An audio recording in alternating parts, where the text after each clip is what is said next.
myself as a manager, one of the things that I had to manage was I cared about the people. Hmm. I cared about what was happening in their lives and did my best to connect with them about that. Recently, I did a presentation at a women's leadership conference, and it was titled Being a CEO. And it wasn't about chief executive officer, chief empathy officer, about learning how to empathize with your team, with your clients, with your community, with your family. How do you show the quality of empathy, which very clearly has shown that is how you break through the resistance, through the anger, through the sadness, is showing people that you understand. And maybe you've been through it yourself.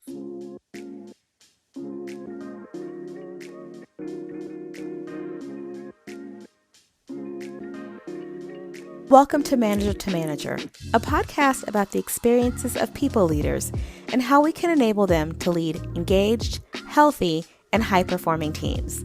I'm Kamaria Scott, your host, and I'm thrilled to have you join us as we learn, lead, and succeed together. Welcome to another episode of Manager. I am so excited to introduce you to today's guest.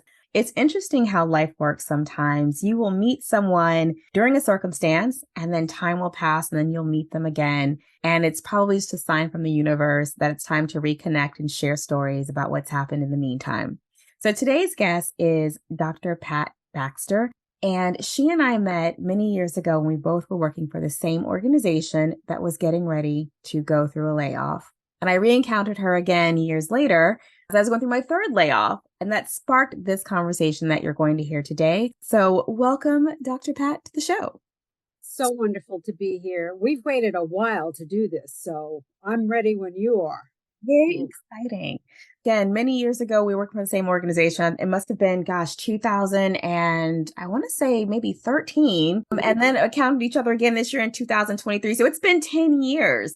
10 So in years, the right. 10 years that it's been since we've seen each other, tell me a little bit about you, what you've been up to, and what you're doing now. Well, now I'm talking to you, so I'm glad about that. In the interim, many things, personal and professional. My focus for the last 8 years has been on growing my own coaching endeavor. And so I've been working with senior level executives and mostly women leaders because that's been my focus ever since I did my doctoral research on emotional intelligence. And I was frankly very curious to learn more about emotions. When I was growing up, we had an uncle who lived with us, Uncle Albert, and he pretty much saw my meltdowns. He saw my meltdowns. He saw my sobbing. He saw my anger. He always said to me, Patty, you're too emotional. Mm. And you hear that long enough, and many times you start to realize, maybe I'm too emotional. So if I'm going to get along in this world, I'd better push it down. And that's exactly what I did. Interesting. What's so interesting about that is that as we are humans, we bring our whole selves to work and we are humans that are leading teams. And so we go through a plethora of things in the work environment that trigger emotions in us. And so it's really important for us to figure out how to navigate those things. So I want to just maybe take a dive into your experience as a people leader, because you brought yourself and all your emotions to work and you also were leading teams. Tell me a little bit about that. Well, certainly one of the things that was interesting for me is I worked on Wall Street in the late 90s, and it was a time where obviously there was a tremendous amount of change going on. A lot of it instigated by technology. Technology was making us do business differently with different people in different cultures and faster and faster and faster. So, and we were still humans coming into that process. I worked with Deloitte, and one of the things that we focused in on was helping organizations and their leaders help their organization move forward with the technology. Now, the organization, last I looked, is full of people. I think you're right. Yep. Yeah, I'm pretty sure. And so what I would do with my team and they would do with their teams is help the leadership, first of all, accept that you're leading people, you're leading humans, and the humans come equipped with emotions. I have this discussion with a lot of people about we have emotions for a reason. Mm-hmm.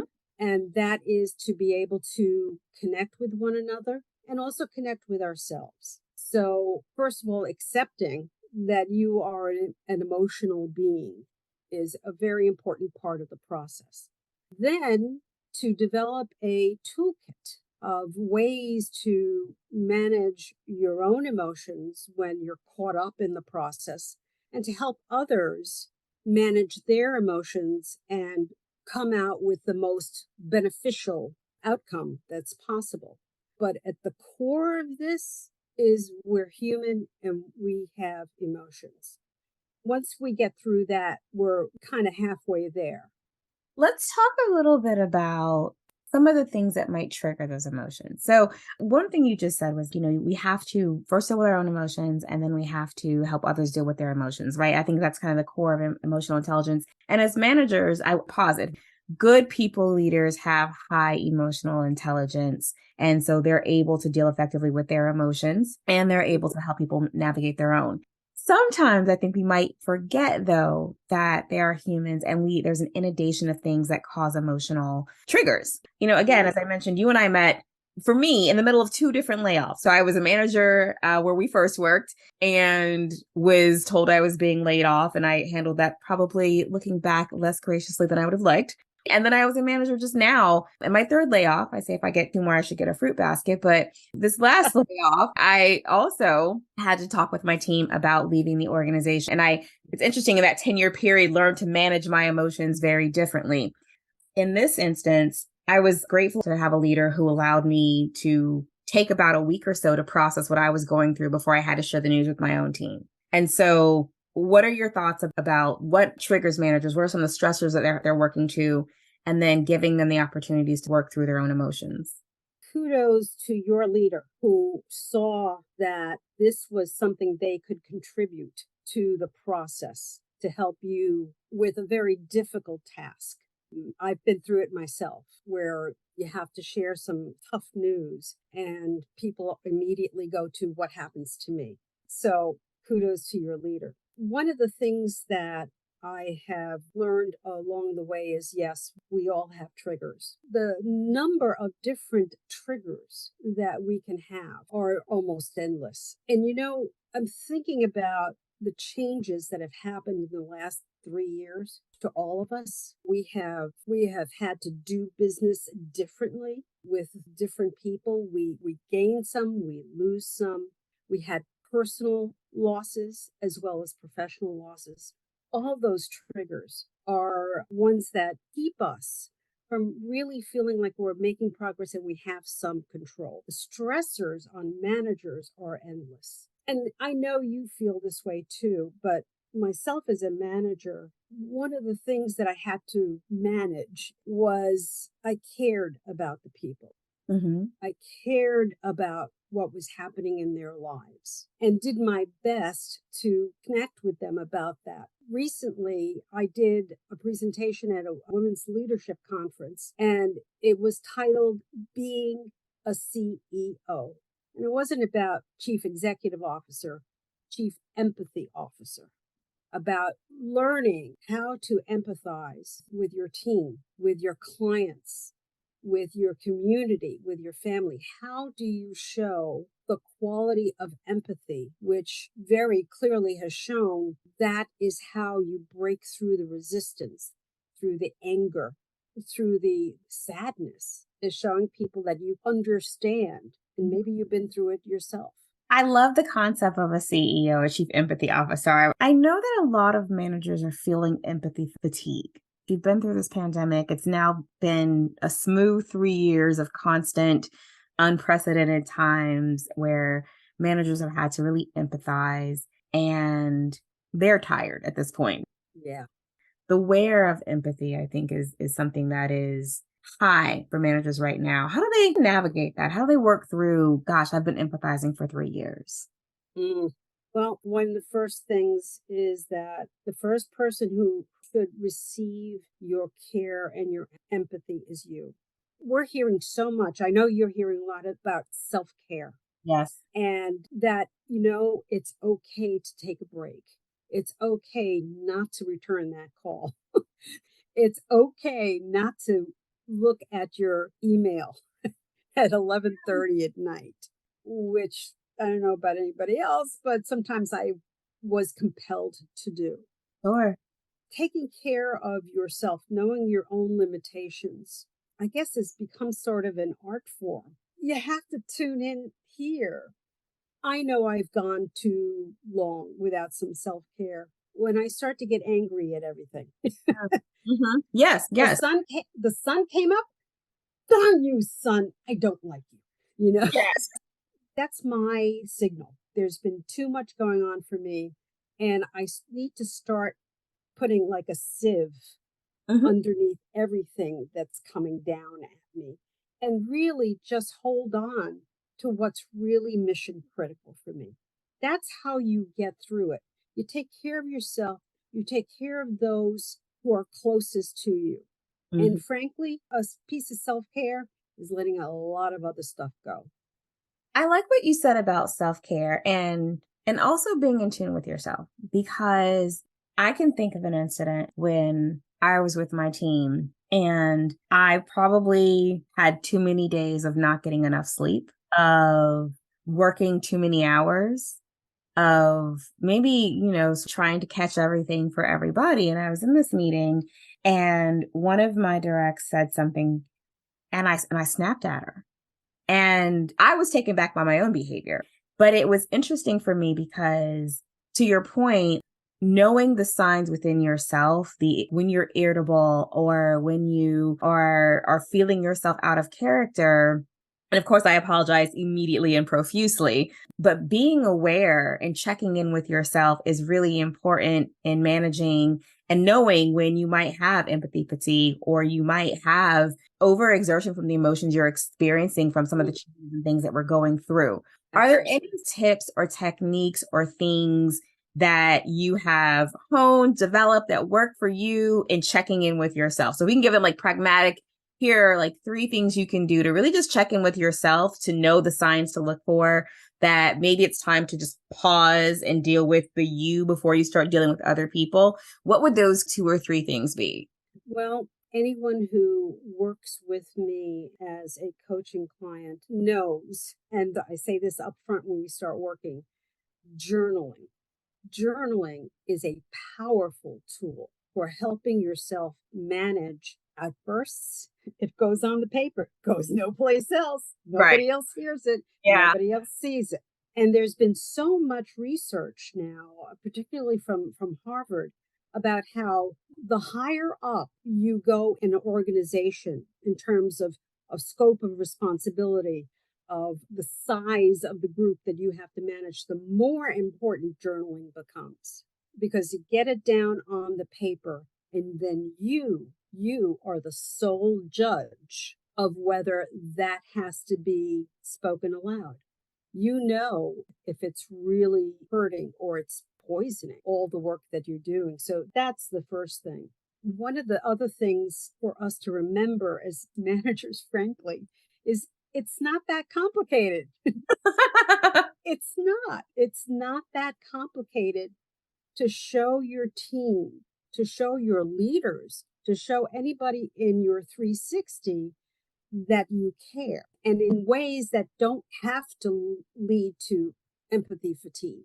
Mm, I wrote a book called 101 Ways to Develop an Awesome and Resilient Team. And it's a practical little book. A lot of people have found very useful. And the book is filled with all kinds of little things. It's not, like I said, it's not complicated. right. Uh, so another thing. And I think we have to each define what empathy is for us and how we express it to someone else. And one size does not fit all in the world of empathy. So it's a matter of understanding that you don't have to crumble Mm. when you are expressing care for another person. Even just saying, tell me more, tells the person that you're listening and that you care what comes out and what they say. So I have found those three words very powerful. Tell me more. I like it. So journaling to figure out and to work through and acknowledge what you might be feeling, checking in with yourself. And I'm a journaler. I've got stacks upon stacks upon stacks of journal, and that Yeah. but it absolutely went to the journal. And then that expressing empathy in a way that doesn't necessarily mean you're shouldering everything, but it's really just acknowledging that you're listening to them, you're hearing them, is another good sign. So I love that. So we talked a little bit about managers being able to sort of work through some of the things that cause emotions to come up in them, mergers and acquisitions, constant change, and why it's important to do that. And I know that you and I, when we first started planning to have this conversation, and I just gave an example of what happens when we don't manage emotions well. What are some of the things that we do see in managers when they don't manage these emotions well, when they are pushed down? I think you said in your story earlier, someone said to you, you're too emotional, and then you push them down. What is the impact that we see on managers? And if there's examples from your own experience of how you were impacted, either personally or how impacted your ability to lead a team when you didn't deal effectively with some of the emotions you were feeling? First and foremost, there is an element in our lives that we have to take such care of, and that is our health, our physical health, and definitely our mental health. We have the most amazing tool here between our ears. I've studied what the brain is capable of, and I still don't think we know anything about how our brain functions and how it manages everything. But I believe that once we are aware of the power we have in our brains and know that we basically are in control. You mentioned sleep before. Things won't go well if you don't sleep more than an hour and a half in a night. So knowing how to manage our sleep cycles, encourage us to relax. A lot of people find hobbies. I mean, it sounds quaint, but hobbies are something that you can use to release concerns and release creativity. Sometimes as a manager, we don't get the chance to be very creative. Would you agree? I actually would agree. I think a lot of what we are tasked with is managing the process, running the reports, managing the team. And so finding it, if you want to be creative, you do have to find those deliberate opportunities. And which is interesting that you say that, because naturally I am a creative. And I'll tell you, one of the things that was a gift in this last layoff was being deliberate and saying to myself, I want more creativity. I think in the stressors that I was personally feeling, I feel like you're coaching me in this call. Was that I wasn't doing enough creative work anymore. I wasn't doing things that brought me joy anymore. And I think what's so important about that, what that's kind of bringing up for me, is that you can't give people what you don't have. And so Amen. wanting, and that's really, again, the crux of emotional intelligence, right? If I have to manage me first, and then maybe I can help and give it to others. And so if I am missing the creativity that I need, and I am missing the joy and work that I need, it's very difficult for me to motivate other people and to give them what they need and to encourage it in them. And so how to help them find creative ways to do their work. And I think that's why it is so important that we take the time to focus on ourselves, to really understand ourselves, how we experience the world of work, because it influences how we're able to then Yeah. influence the world of work for others who report to us.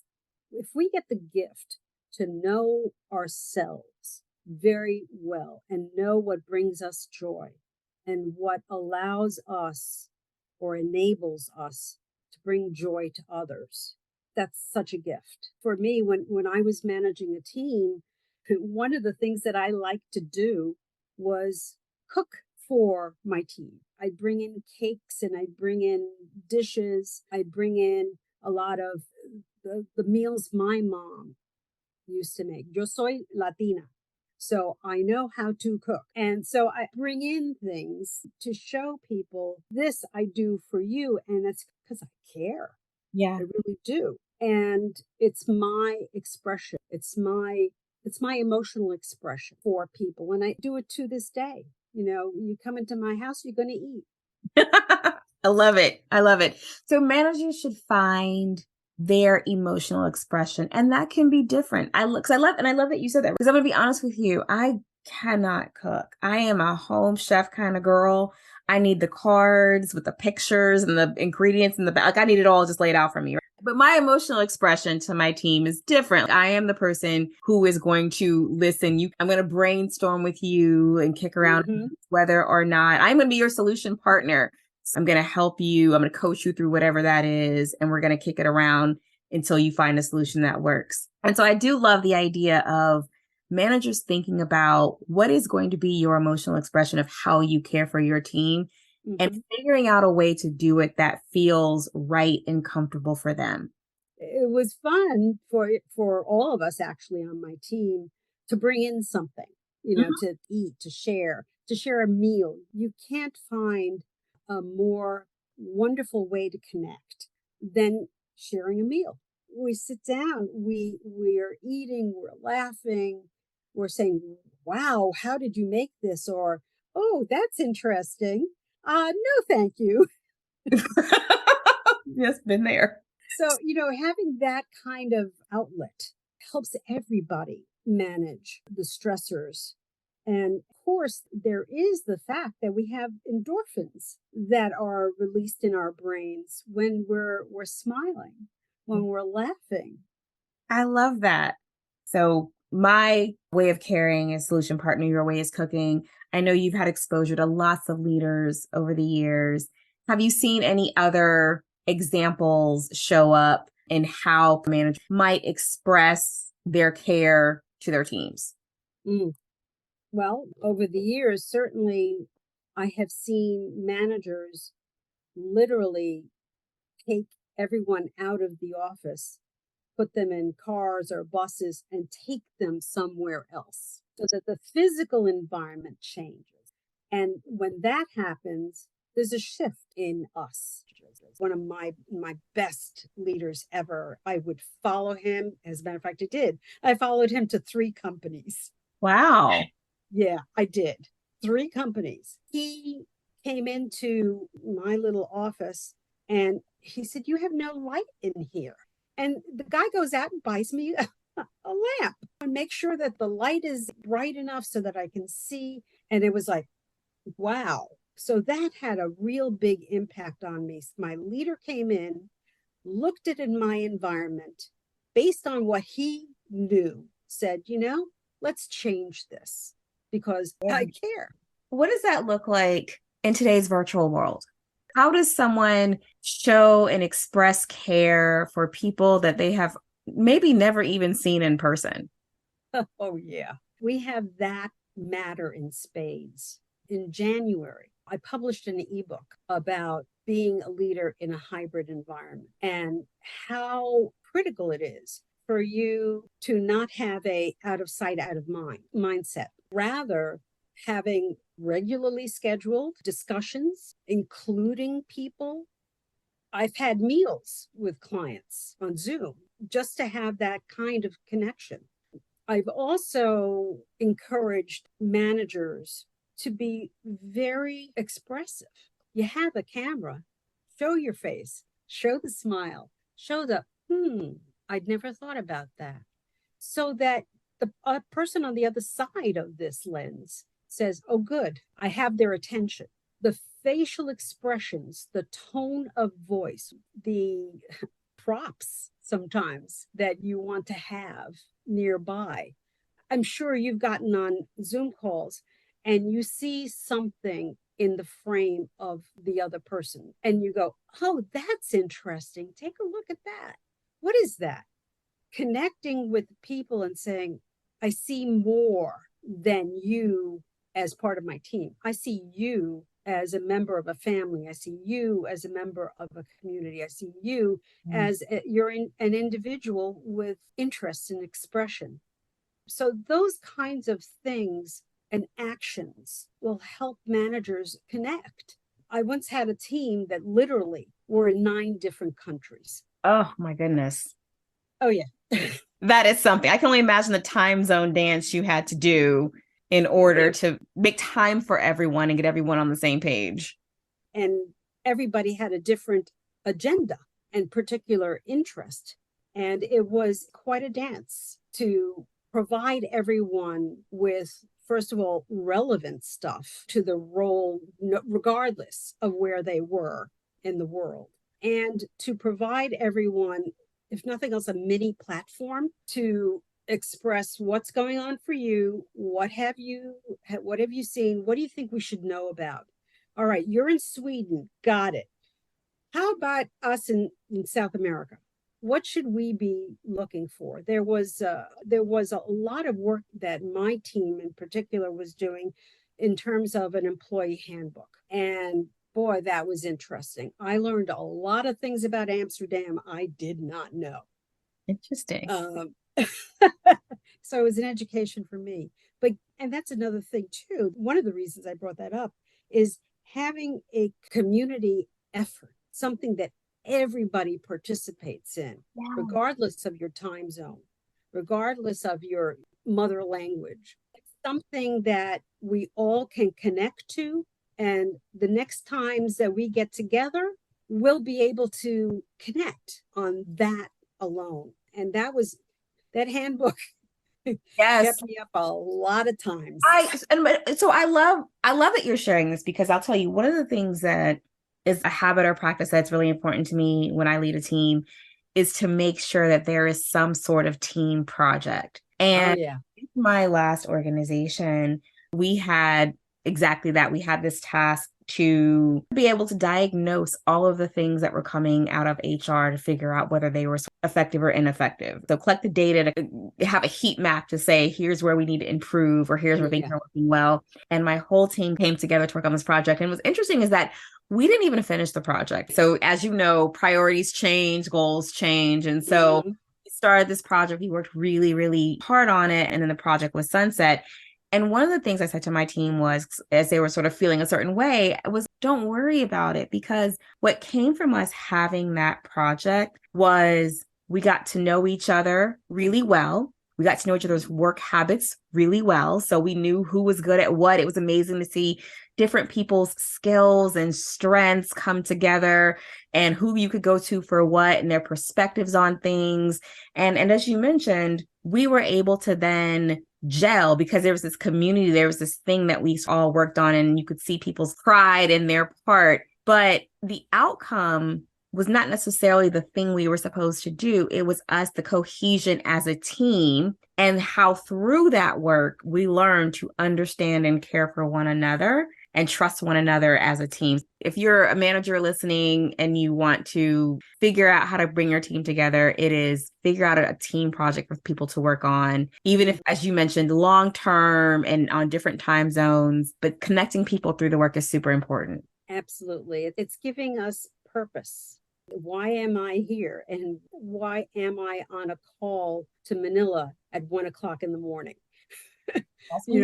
Because we have a mutual purpose that benefits more than us. And that feeds a basic human need, I believe, of having a reason to get up, to do something, to help others. I think managers helping their team find purpose, and the manager being the one who articulates, this is what this team does. This is the value this team has. And this is the effort we've put into this purpose, to everyone in the organization, to their leaders, to their people. That's often what a manager has to be and should be, is the publicist. Yes.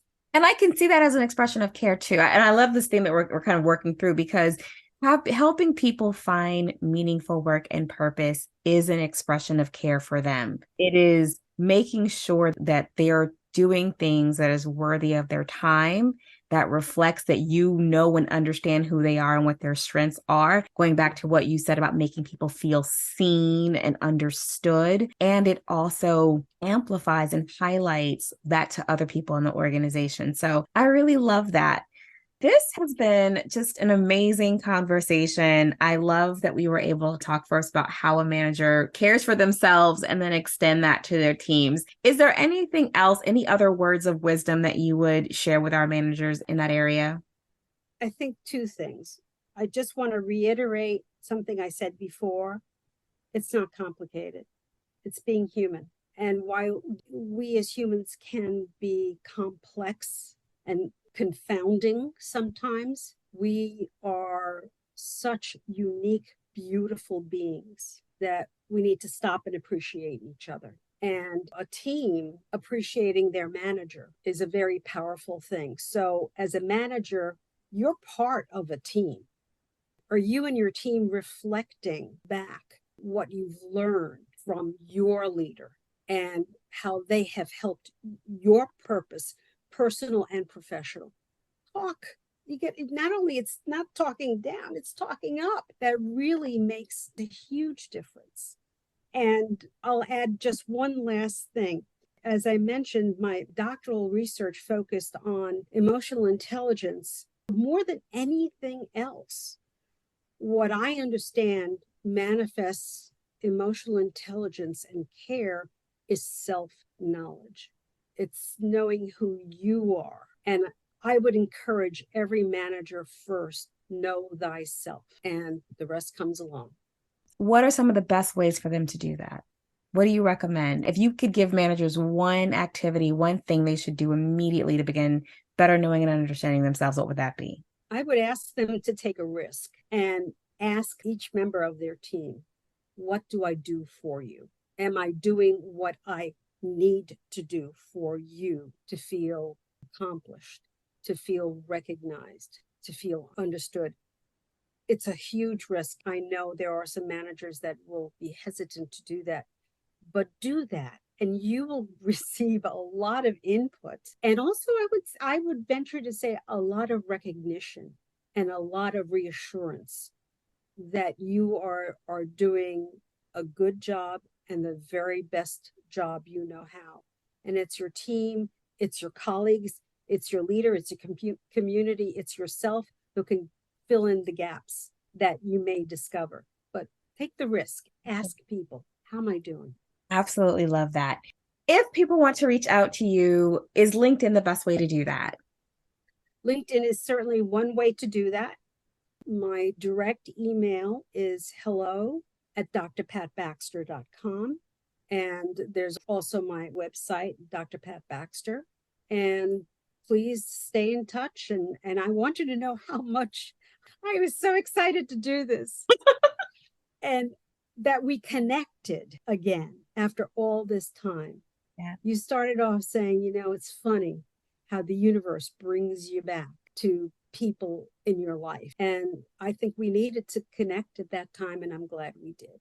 Oh, likewise. So am I. This has been such a joy, and it's been a pleasure to reconnect with you and to learn from you and just share stories and talk about our common experiences. So I am grateful to the universe for this one. On behalf of all the listeners, thank you for sharing your expertise with us and your experience. It has been an amazing, amazing journey.